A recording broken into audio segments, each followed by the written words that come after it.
Hello everyone and welcome to Just Painting Minis. Today we are going to be looking at how to paint up a Space Marine, specifically a Blood Angel, quickly, using predominantly dry brushing. I'm going to use this to save us a lot of time while still building up a nice armour colour and texture.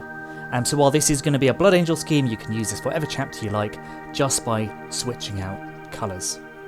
So we're starting with a black undercoat on our new Intercessor, and what I'm going to do to begin with is just go into all the nooks and crannies with a black just to make sure that we haven't missed any spots.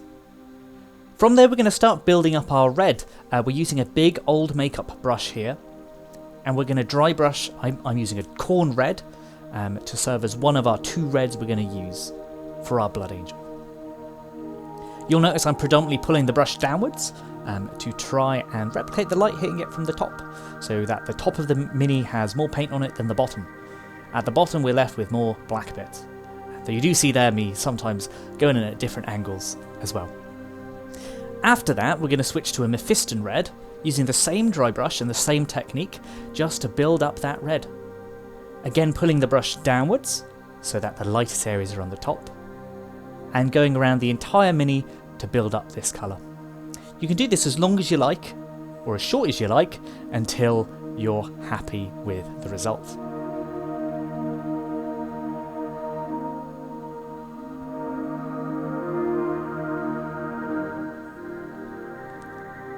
After we've done this, I'm then going to mix a bit of orange. I used Trollslayer orange into that Mephiston red, and we're using a smaller dry brush now, trying to pick out the harshest angles. So things like right angles, straight lines. We're not going all over like we did with the previous two stages.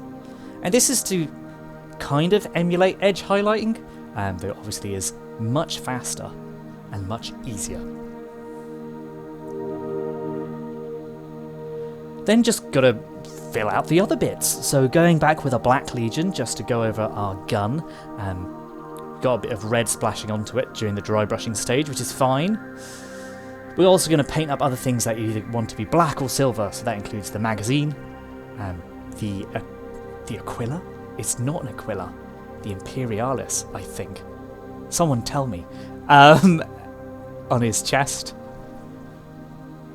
And then moving on to using an Ashapti bone, so a bone colour, to fill in his eye lenses. We're going to come back to that in a little bit. We're not going to leave them bone, funnily enough, because they should be green.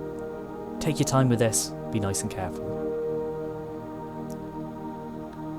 On top of the black, we're going to pick out some areas to be silver. So that's going to include things like bits of the gun, exhausts on the guy's backpack. And then we're going to move on to a brown, a scrag brown for me, to do things like his pouches and any straps. And I like that this guy has his gun strapped together. Sure that'll be fine. Just going to quickly pick out any other bits, like a bit of Ashapti bone on a purity seal that we have on his left leg, and a Mephiston red for the wax part of that as well. And then we're going to go and use a orc skin speed paint to gently go over the eyes. And so this is going to basically do us a lens effect with relatively low effort. We don't have to build up layers, it'll just do that for us. Finally, just going to apply a black wash over most of the colours we've painted, so the silver, the browns, the purity seal as well, just to give us a bit of texture. We are trying to be fast on this. But here we have our final Intercessor. So this took me about 15 minutes. I think it's a pretty good standard. Whack a decal on, put some basing on, and he's good to go. If you liked this video, please like and subscribe, and do let me know what you'd like to see in future videos. Thank you very much.